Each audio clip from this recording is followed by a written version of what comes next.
जय हिंद, वंदे मातरम। स्वागत है आप सभी का फ्री एग्जाम जी यूट्यूब चैनल पर। दोस्तों, अगर आप झारखंड JFWC की परीक्षा देने वाले हैं तो आज ये हिंदी का तीसरा प्रैक्टिस सेशन होने वाला है, जिसमें हमने केवल वही प्रश्न शामिल किया है जिस प्रकार के प्रश्न आपके एग्जाम में पूछे जाते हैं। तो आपको सेशन में अंत तक बने रहना है और अंत में कमेंट करके अपना स्कोर जरूर बताना है। तो चलिए सेशन को प्रारंभ करते हैं और पहला शानदार प्रश्न देखते हैं। ता वर्ग का उच्चारण स्थान कौन सा होगा? चार ऑप्शन आपके सामने है। मूर्धा, दंत, ओष्ठ या फिर कंठ हो जाएगा। तो जब बात करेंगे मूर्धा की तो ता वर्ग के किसके? तो ता वर्ग के जितने भी वर्ण हैं ये मूर्धा से उच्चारित होते हैं। दंत की बात करेंगे तो ता वर्ग क्या हो जाएगा? तो ता वर्ग जो है ये दंत से उच्चारित होगा, इसलिए सेकंड ऑप्शन राइट हो जाएगा। बात करेंगे ओष्ठ की किसकी? तो ओष्ठ की तो पा वर्ग की किसके? तो पा वर्ग के जितने भी वर्ण हो गए पा, फा, बा, भा, ये सब ओष्ठ से उच्चारित होते हैं। बात जब करेंगे कंठ की तो का वर्ग किसके? तो का वर्ग के जो वर्ण होंगे ये कंठ से उच्चारित होंगे। यहां से प्रश्न निश्चित ही बनेगा आपके एग्जाम में, तो जरूर ध्यान रखिएगा। नेक्स्ट प्रश्न है, पुस्तक कौन सा शब्द है? आपको बताना है पुस्तक कौन सा शब्द है। चार ऑप्शन आपके सामने हैं।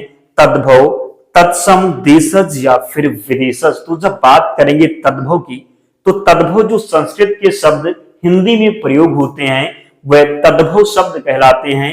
तत्सम शब्द जो हो जाएगा, जो संस्कृत के जो शब्द हिंदी में ज्यों के त्यों प्रयोग होते हैं क्या होते हैं? तो संस्कृत के जो शब्द ज्यों के त्यों प्रयोग होते हैं वो तत्सम शब्द होते हैं।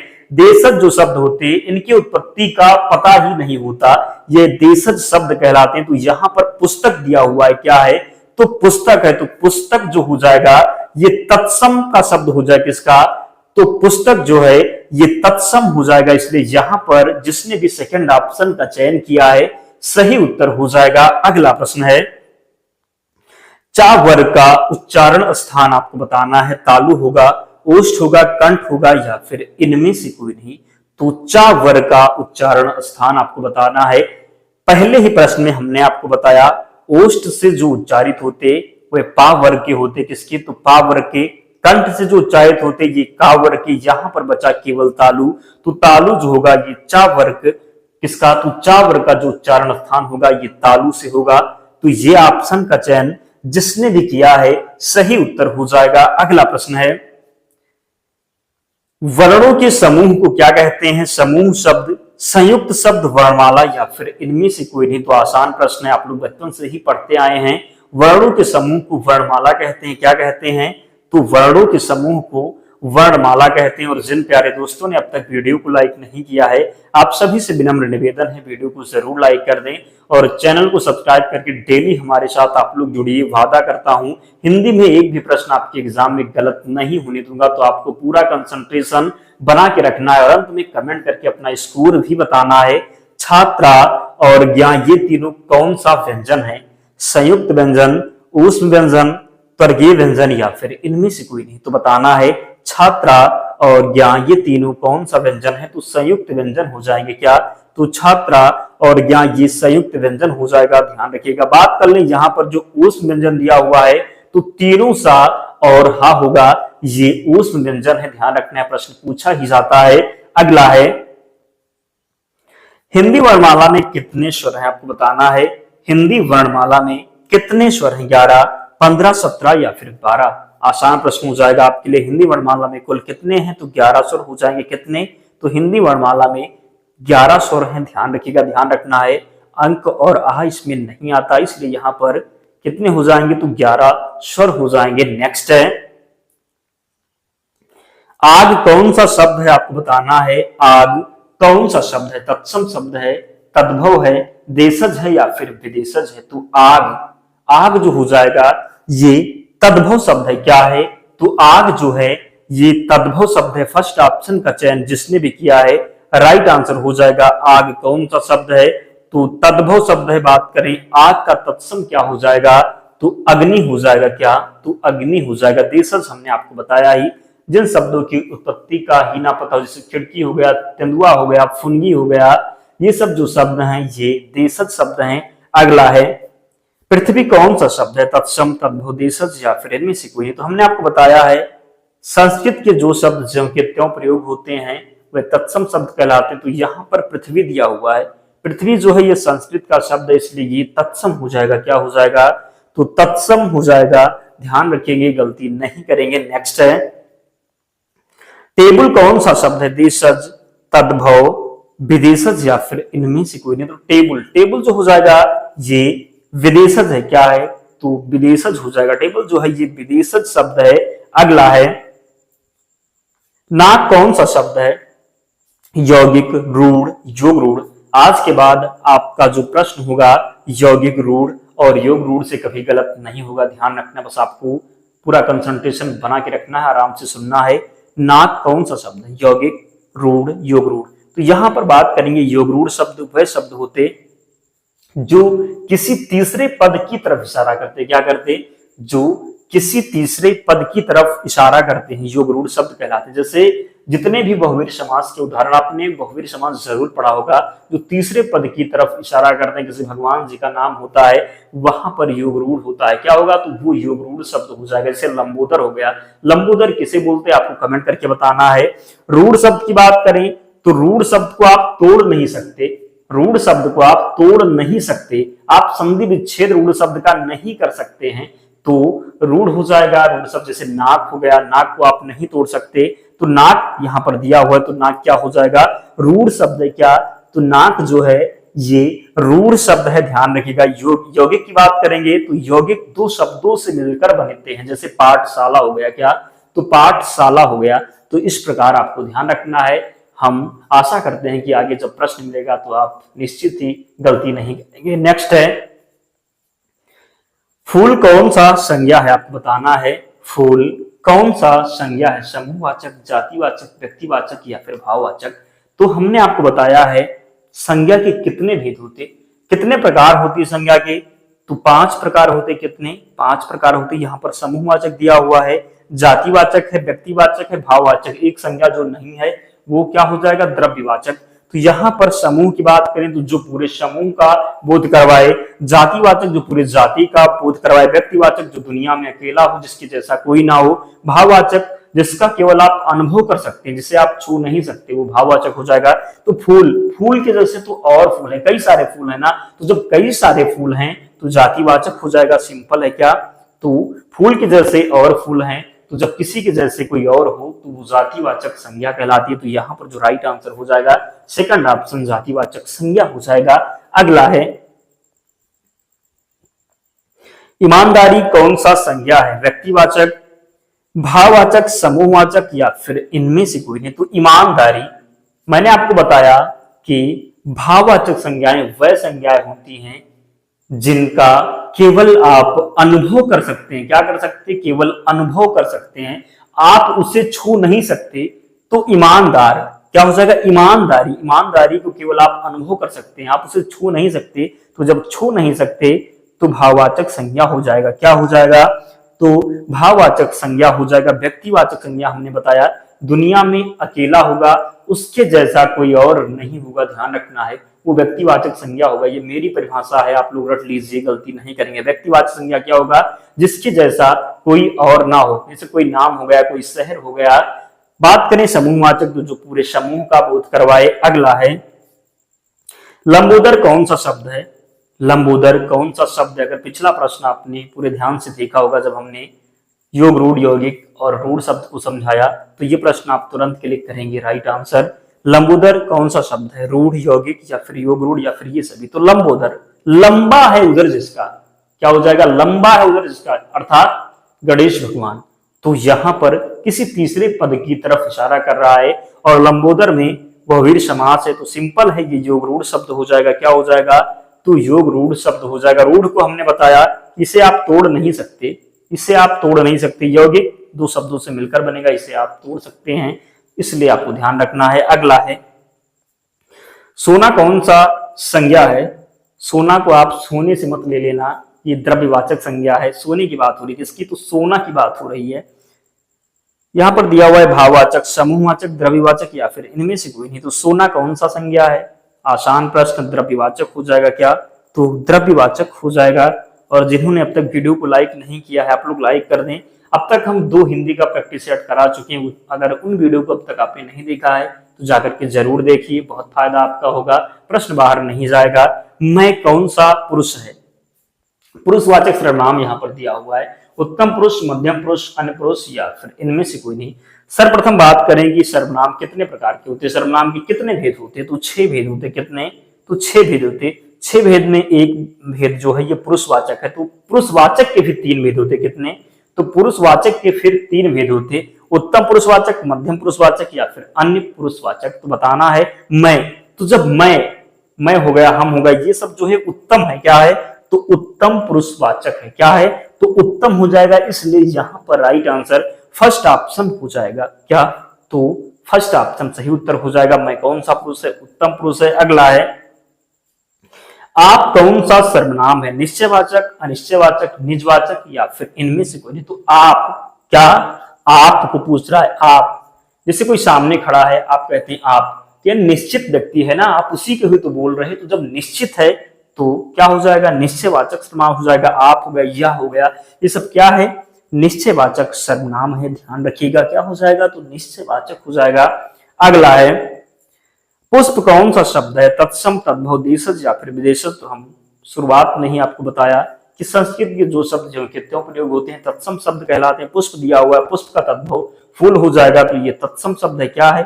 तो तत्सम शब्द है, गलती नहीं करना है। नेक्स्ट है, ख्याल कौन सा शब्द आपको बताना है, ख्याल जो है ये कौन सा शब्द है, देशज, विदेशज, तद्भव या फिर इनमें से क्यों नहीं। तो ख्याल जो है ये विदेशज हो जाएगा। क्या? तो ख्याल जो शब्द है ये विदेशज है, ध्यान रखिएगा। कुछ प्रश्न ऐसे होंगे जिन्हें आपको रटना होगा ताकि जब बनेंगे तो सही करना होगा। अगला है, तेंदुआ कौन सा शब्द है, देशज, विदेशज, तत्सम या फिर इनमें से कोई नहीं। तेंदुआ को आपको बताना है, किसको बताना है? तो तेंदुआ को। मैंने आपको बताया है पिछले प्रश्न में कि देशज शब्द वह शब्द कहलाते हैं जिनकी उत्पत्ति का पता ही ना हो। क्या हो? जिनकी उत्पत्ति का पता ही ना हो वह देशज शब्द कहलाते हैं। जैसे तेंदुआ हो गया, खिड़की हो गया, क्या हो गया? तेंदुआ हो गया, खिड़की हो गया, तेंदुआ, खिड़की, फुनगी हो गया, डोंगा हो गया, खटर पटर, ये सब जितने एक सीमित क्षेत्र में बोले जाते हैं, कह सकते हैं एक सीमित क्षेत्र में बोले जाते हैं, वह देशज शब्द कहलाते। तो यहाँ पर तेंदुआ दिया हुआ है, तो राइट आंसर क्या हो जाएगा? देशज हो जाएगा। तेंदुआ कौन सा शब्द है?